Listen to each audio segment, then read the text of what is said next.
दोस्तों नमस्कार। अर्थव्यवस्था से जितना खिलवाड़ करना था वो खिलवाड़ कर चुके हैं। अब सवाल संभालने का है, लेकिन उसे संभाले कौन? खिलवाड़ की स्थिति यह भी रही कि आज की तारीख में हम नौकरी देते नहीं हैं, बल्कि जो नौकरी कर रहा है उसकी नौकरी भी चली जाए, कुछ ऐसी परिस्थितियां पैदा हो चली है। बैंकों के जरिए जो लोन ले रहे हैं उन्हें ईएमआई के जरिए जो चुकता करना है वो लगातार 2022 में बढ़ा है और 2023 में वो पराकाष्ठा पर पहुंच जाएगा। स्थितियां ऐसी बिगड़ी हैं कि जो कर्ज हमारे ऊपर है वो कर्ज देने वाला ही कह रहा है अब आप और कर्ज में डूब जाएंगे। जो इस इन्वेस्टमेंट का इंतजार है वो इन्वेस्टमेंट समूची दुनिया से गायब हो चला है। बैंकों के ऊपर दबाव है कि वो ब्याज दर बढ़ा दें और यह दबाव आरबीआई पर भी है। स्थितियां नाजुक और हमने मैन्युफैक्चरिंग सेक्टर की तरफ ध्यान नहीं दिया। हमने सोचा ही नहीं कि देश में अगर उत्पादन ठप हो जाए या वहां पर रोजगार खत्म हो जाए तो स्थितियां क्या होगी। हमने नहीं सोचा कि एक वक्त कहीं ऐसा ना दुनिया के सामने आकर खड़ा हो जाए, जो भी एक्सपोर्ट करते हैं वह एक्सपोर्ट करने की स्थिति में हम आ ही नहीं पाए, क्योंकि दुनिया का कोई देश भारत के एक्सपोर्ट को खरीदने को तैयार नहीं होगा, क्योंकि वहां के कंज्यूमर की जेब भी खाली हो चली है। महंगाई आसमान पर है, बैंकों का कर्ज लगातार बढ़ रहा है। तो अब संभलेंगे कैसे और संभालेंगे कैसे? क्योंकि इस पर जो पत्थर ठोका है, जिसको कील कहते हैं, वह वर्ल्ड बैंक की रिपोर्ट ने ठोका है और खुले तौर पर उसने कहा है विकासशील देश संभल जाएं। 2023 की स्थितियां नाजुक होने वाली है, क्योंकि हम तो सोच रहे थे कि इस दौर में विश्व मंदी का असर विकसित देशों पर नहीं पड़ेगा, लेकिन गरीब देशों पर कुछ हद तक पड़ेगा। लेकिन अब विकासशील देश इसकी चपेट में आएंगे और उनके लिए बहुत मुश्किल होने वाली है। इस मुश्किल का मतलब क्या है? क्या आईएमएफ और वर्ल्ड बैंक के और कर्ज में हम डूब जाएंगे? जो निवेश प्राइवेट सेक्टर के जरिए सोच रहे थे वो ठहर जाएगा? हमें लगता है आज एक कच्चा चिट्ठा खोलने की कोशिश करते हैं, क्योंकि सरकार अभी तक चुनाव प्रचार या अलग अलग मंचों से जो भी प्रचार करती थी उसे हर कोई सच इसलिए मान लेता था क्योंकि भारत के भीतर कोई संस्थान सरकार से सवाल करता ही नहीं है। उसमें मीडिया भी शामिल है। इस देश के भीतर में जो भी इकोनॉमिक्स के पेपर, मीडिया, जो भी आप सोच रहे हैं, कोई सवाल नहीं करता है। सवाल करेगा तो उसे मुश्किल होगी। और देश जिस उड़ान पर है चुनावी राजनीति के, उस उड़ान में सरकार के साथ हर कोई खड़ा है। लेकिन अब तो अंतर्राष्ट्रीय तौर पर स्थितियां विकट हो रही है, जिसका बड़ा असर उस पैसे वाले तबके पर पड़ेगा जो अभी तक सोच रहा था सरकार के साथ खड़े रहिए और आपको लाभालाभ होते चला जाएगा। तो जाहिर है हर कोई इंतजार बजट का जरूर कर रहा होगा, लेकिन बजट से पहले की परिस्थिति देश के भीतर क्या है, हमें लगता है उसका कच्चा चिट्ठा एक बात से समझ लीजिएगा। अगर इस देश के भीतर मनरेगा ना होता तो इस देश के ग्रामीण इलाकों में या उन अंचलों में जो मनरेगा के जरिए 7 करोड़ लोग रोजगार भी पा जाते हैं, चाहे वो एक दिन के 200 रुपए हो और साल भर के भीतर में उन्हें 40 दिन भी काम मिल जाता हो तो वो तर जाते हो। तो ऐसी नाजुक स्थिति का सच क्या है? इस सच के लिए हमारी टीम ने कुछ लेवल पे काम किया और बताना शुरू किया कि दरअसल पहले स्थिति आप यह समझिए कि कोविड से पहले भारत में जितने लोग भी रोजगार से जुड़े हुए थे, वो संगठित क्षेत्र हो या असंगठित क्षेत्र हो, उसमें जिनकी परमानेंट नौकरी थी, सिर्फ आप उनको लीजिए, उनको मत लीजिए जो दिहाड़ी का काम करते हैं या कहीं पर 1-2 महीने काम करते हैं, छोड़ देते हैं, फिर दूसरी जगह जाते हैं। 3% की कमी आ गई जिनकी परमानेंट नौकरी 2019 में थी। सवाल 20-21 का नहीं है। आज 2023 में खड़े हैं तो 3% वहां पर नीचे आ गए। दूसरा है कि जब विश्व मंदी सामने आकर खड़ी हो चली है, उसमें निर्यात कम होगा, क्योंकि दुनिया के विकसित देश भी अब रोक लगा रहे हैं कि वह अपने यहां बाहर से माल कम से कम मंगाएं। असर कितना भयावह होगा सिर्फ इस बात से सोचिए कि यूरो से जुड़ी हुई यानी यूरोपियन कंट्री जो है उसकी ग्रोथ 0% है, जो अमेरिका है उसकी ग्रोथ 0.5% है, वर्ल्ड वाइड की जो ग्रोथ है वो 1.7% है। जो इकोनॉमी श्रिंक कर रही है वह ऐसी जबरदस्त कर रही है कि इससे पहले कहा जा रहा है कि 70 के दशक में यानी 1970 के दौर में अमेरिका जिस बात से प्रभावित हुआ था और उसका असर समूची दुनिया पर पड़ा था, उससे भी बदतर स्थिति इसलिए क्योंकि पहली बार एक दशक के भीतर दो बार मुश्किल हालातों का सामना दुनिया कर रही है। यानी कोविड से निकले नहीं, अब विश्व मंदी सामने आकर खड़ी हो गई। कभी भी एक दशक के भीतर दो बार ऐसी स्थिति नहीं आई। अब इसके बाद भारत के भीतर घुसिए, खुद स्थितियां बता रही हैं कि घरेलू कंज्यूमर उपभोक्ता या खरीदार वो बाजार से धीरे धीरे अपने पंख जो फैला रहा था वो सिमटने शुरू होंगे। और निजी क्षेत्र के भीतर जिस इन्वेस्टमेंट का जिक्र हो रहा था वह इन्वेस्टमेंट खत्म होगा या कम होगा, रोजगार खत्म होंगे या कम होंगे, शहरों में भी जो रोजगार की एवज में जो मजदूरी मिलती है वो खत्म होगी या कम होगी। इसको एक बात से समझ लीजिए कि भारत सरकार जब कहती है कि हमारे यहां एफडीआई फॉरेन इन्वेस्टमेंट कमाल का हुआ है और इस बार देखिए रिकॉर्ड बना दिया 83 बिलियन। एक बात और समझिए, ये किसी दुनिया के दूसरे देशों से हम तुलना नहीं करते हैं, हम अपने ही देश की तुलना अपने आप से कर रहे हैं कि पहले ऐसी स्थिति थी, उससे पहले ऐसी स्थिति थी। इसका एक डाटा हमारे पास निकल कर आया। यह इस मामले में बड़ा महत्वपूर्ण डाटा है कि जिस एफडीआई का जिक्र हो रहा है कि फॉरेन इन्वेस्टमेंट वो 83 बिलियन डॉलर 2022 में, इससे पहले 81, 2020 में 64 बिलियन, उससे पहले 50 बिलियन, उससे पहले 42 बिलियन, उससे पहले 39 बिलियन, उससे पहले 44 बिलियन, उससे पहले 44 बिलियन। यह इस सरकार के कच्चे चिट्ठे में हम आपको दो चीजों से अवगत करा दें। जब 2008 में दुनिया के सामने रिसेशन का दौर था, उस वक्त भी भारत में फॉरेन इन्वेस्टमेंट जो डायरेक्ट एफडीआई जिसको हम लोग कहते हैं, वह उस वक्त 2008 में 43.41 बिलियन डॉलर उस वक्त आया था। अब 2023 का जिक्र हम इसलिए कर रहे हैं कि जब हम इसका जिक्र करते हैं तो एक चीज और समझिए, जो लोग भारत छोड़कर बाहर चले गए और जो रेमिटेंस आता है बाहर से, जो अपने लोगों को पैसा भेजते हैं, वह भी 100 बिलियन डॉलर है। 100 बिलियन डॉलर का मतलब होता है लगभग 8,17,000 करोड़ रुपया। यानी हमारी एफडीआई भी रेमिटेंस से कम है जो बाहर से अपने लोग पैसा भेजते हैं। तो भारत के भीतर की परिस्थिति में क्या मायने रखेगी एफडीआई? यहां की अपने आप में जो सरकार पेमेंट करती है वह भी रेमिटेंस से कम करती है, क्योंकि 100 बिलियन डॉलर यानी 8,17,000 करोड़, हम रोजगार वालों को भी उतना पैसा नहीं दे पाते हैं। यह एक सच है। इसका मतलब क्या हुआ? मतलब बहुत साफ है कि भारत की इकोनॉमी जो एक मास बेस में जब आप सबको समेटते हैं, यानी भारत को पूरे देश के तौर पर देखते हैं, चंद कॉरपोरेट और चंद अपर मिडिल क्लास को नहीं, जिसके पास पैसा है, पूंजी है, समूचे देश को ही जैसे लेते हैं, तो भारत विकासशील देश की लकीर से नीचे आकर खड़ा हो जाता है। यह एक पुअर स्टेट के तौर पर आता है। और जो रिपोर्ट आई वर्ल्ड बैंक की, हम वो बताएं उससे पहले कुछ और समझ लीजिए जो इंडिकेशंस खुले तौर पर हैं।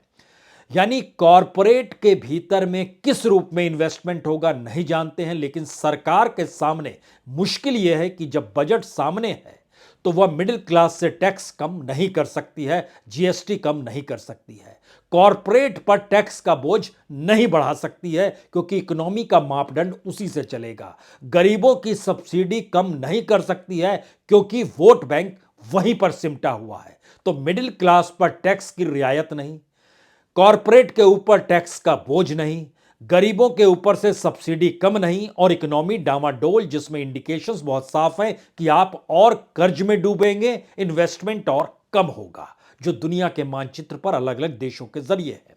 यहां पर एक चीज और समझिए कि भारत का वित्तीय घाटा लगातार बढ़ रहा है और वो एक हिस्टोरिकल एस्पेक्ट में ऊपर चला गया है। यानी इकोनॉमी चलती रहे तो सरकार खुद ही निवेश करेगी, पहला सवाल।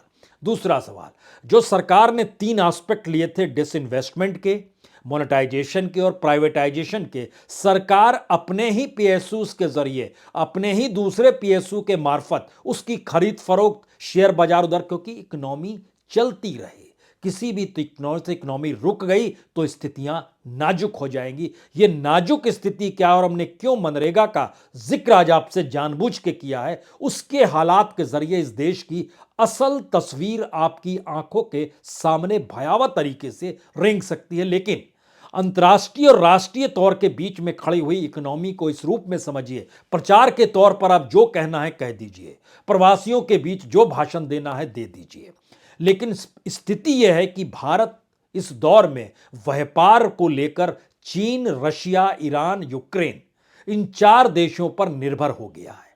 अब आप इसमें एक उदाहरण लीजिए, भारत का चीन के साथ व्यापार बढ़ा है और चीन की फौज जो भारत की सीमा पर खड़ी है, उसकी वजह से भारत का डिफेंस बजट लगातार बढ़ रहा है। तो आप सोचिए कैसी डिप्लोमेसी और कैसे देश की इकोनॉमी हम चलाते हैं या खिलवाड़ करते हैं, या हमारी पॉलिसी क्या है। जिस चीन से खतरा उसी चीन से व्यापार, उससे व्यापार नहीं तो हमारा व्यापार जगत ठप हो जाएगा। दूसरी तरफ सीमा पर अगर चीनी सैनिक, तो उसके बाद डिफेंस बजट बढ़ेगा, डिफेंस बजट के लिए हमको फिर पैसा चाहिए। यह साइकिल चाइना के साथ हमारी आकर खड़ी हो गई है। दूसरी स्थिति जो कहीं ज्यादा नाजुक है, क्योंकि एक तरफ अमेरिका है, यूरोप है, उनको हम दिलासा दे रहे हैं या घरेलू जरूरतों को लगातार बता रहे हैं, जो कि हमारे विदेश मंत्री लगातार कह रहे हैं, अपनी जरूरतों को बतलाते हुए दुनिया के सामने उन परिस्थिति को रखते हैं कि हम ये नहीं करें तो क्या करें, हम ये नहीं करें तो क्या करें का मतलब यह है कि हमारी अपनी इकोनॉमिक परिस्थितियां इंटरनेशनल इकोनॉमी के एस्पेक्ट में पहली बार इतनी कमजोर है कि हमें युद्ध भी मंजूर है, हमें युद्ध करने वाला भी मंजूर है, हमारी इकोनॉमी किसी तरीके से संभल जाए, चलती रहे। पहला मंत्र यह है। दूसरा मंत्र अंतर्राष्ट्रीय चेक एंड बैलेंस जो डिप्लोमेसी के जरिए होता है, उसमें दुनिया के सामने अगर संकट आया और भारत को कल मदद की किसी रूप में जरूरत पड़ेगी तो रशिया मदद करेगा, यूरोप करेगा, अमेरिका करेगा, चाइना करेगा, ईरान करेगा। यह खुद सोचिए। इसके बाद की स्थिति यह है कि इसी दौर में लोकप्रियता और राजनीतिक लाभ में कोई कमी आनी नहीं चाहिए। यह एक नई परिस्थिति है भारत के भीतर में, जिस पर बड़ा खर्च होता है, जो इससे पहले होते आया, जिस खिलवाड़ को हम लोग करते चले गए। अब यहां से शुरुआत होती है उन परिस्थिति की जिस पर हमें लगता है कि अब आपको गौर करने की जरूरत है। इसमें हम ग्लोबल इकोनॉमिक प्रोस्पेक्ट रिपोर्ट जो वर्ल्ड बैंक की आई है, उसने क्या चेतावनी भारत को दी है, हम उसे पहले बताएं। उससे पहले भारत के भीतर हम जिस बात का जिक्र कर रहे थे कि मनरेगा ना होता तो क्या होता, मनरेगा ने भारत के भीतर के आक्रोश को थाम रखा है। युवाओं के भीतर नौकरी और काम ना मिलने की जो परिस्थितियां हैं, उसको अपने साथ सिमटा रखा है। हम ये क्यों कह रहे हैं, ये सिर्फ इससे समझिए कि पिछले साल जनवरी के महीने में जो अनएम्प्लॉयमेंट रेट था वह 6.56 था। आज जनवरी के महीने में कितना है, 8.16, यानी 2% बढ़ गया। जो शहरी इलाकों में था वह 8.4% पिछले साल था, इस साल 9.69 पर आ गया, यानी 10% के लगभग करीब आ गया है। इसमें हरियाणा टॉप पर है, राजस्थान उसके बाद है, दिल्ली तीसरे नंबर पर आता है, बिहार चौथे नंबर पर आता है, झारखंड 5वें नंबर पर आता है। और ये सभी जो हैं, जो भारत के भीतर की अनएम्प्लॉयमेंट रेट है उससे तिगुने या 4 गुना ज्यादा की रफ्तार से यह चल रहे हैं। और यह जो है हरियाणा तो मान लीजिए कि वह एक लिहाज से 8 गुने ज्यादा है। इस दशा में चीजें आ रही हैं। लेकिन जो बताना है वो सबसे महत्वपूर्ण यह है कि भारत के भीतर में रोजगार के लिए मनरेगा से बेहतर जगह इसलिए कुछ नहीं है क्योंकि और परमानेंट परिस्थिति कहीं बची ही नहीं है, किसी भी क्षेत्र में नहीं बची है। स्थितियां इतनी नाजुक है। तो 2023 की जो हम आपको रिपोर्ट बतलाएं, जो वर्ल्ड बैंक की रिपोर्ट है, उससे पहले स्थिति देखिए। 18 से 30 साल के जो लेबर काम करते हैं भारत के ग्रामीण इलाकों में, उनको सिर्फ 80 लाख को हम रोजगार दे पाए मनरेगा के जरिए। लेकिन अप्लाई करने वाले कितने थे, अप्लाई करने वाले लोग थे 2 करोड़ 80 लाख। 2 करोड़ 80 लाख में से हमने सिर्फ 80 लाख को ही काम दिया। हम उन्हें काम दे पाने की स्थिति में नहीं। उम्र क्या है, 18 से 30 साल। उसके बाद आइए 31 से 40 साल, उसमें सिर्फ हम 2 करोड़ लोगों को नौकरी दे पाए। लेकिन अप्लाई कितनों ने किया, 12 करोड़ 78 लाख लोगों ने अप्लाई किया। यह हालत इस देश के भीतर की है सिर्फ मनरेगा की। यानी उसके बाद 41 से 50 साल के भीतर में आइएगा तो उसमें हम लगभग 2.25 करोड़ को काम दे पाए, लेकिन अप्लाई कितनों ने किया? 13 करोड़ 36 लाख ने। कल्पना के परे है, दुनिया के किसी भी देश में ऐसी स्थिति नहीं आएगी कि सबसे कम आय की जो मजदूरी है वह भी हम सबको नहीं दे रहे, और उनकी तादाद हद से ज्यादा इसलिए बढ़ गई है क्योंकि किसी क्षेत्र में कोई काम नहीं है। और ऐसा नहीं है कि 50 के बाद लोग मेहनत मजदूरी नहीं करते। 51 से 60 तक की उम्र में 9 करोड़ 36 लाख लोगों ने रजिस्ट्रेशन कराया, हमने काम दिया 1 करोड़ 62 लाख को। और 61 से 70 बरस की उम्र के भी लोग पहुंचे काम मांगने के लिए, इनकी संख्या भी 7 करोड़ थी। इसमें से सिर्फ हम 99 लाख लोगों को काम दे पाए 7 करोड़ में से। अभी भी उम्र थमी नहीं है। बकायदा डायरी और दस्तावेज बतलाते हैं कि 71 से 80 साल तक के बीच में भी लगभग 84 लाख लोग मजदूर काम मांगने गए, और उसमें से सिर्फ 5 लाख लोगों को काम दे पाए। यानी ओवरऑल देखिएगा तो इस देश के 46 करोड़ लोग काम मांग रहे हैं, और हम सिर्फ 7 करोड़ 80 लाख को काम दे पा रहे हैं, वह भी मनरेगा से जुड़ा हुआ। और यह उत्तर प्रदेश, बिहार, मध्य प्रदेश की सबसे बुरी हालत है।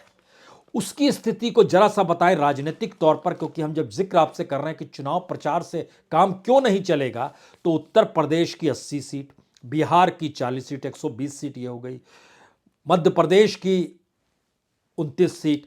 अब आप देखिए 160 169 सीट, यहीं पर आकर फंस गया मामला। 169 सीट के भीतर का सच क्या है? जो बच्चे 18 साल के बाद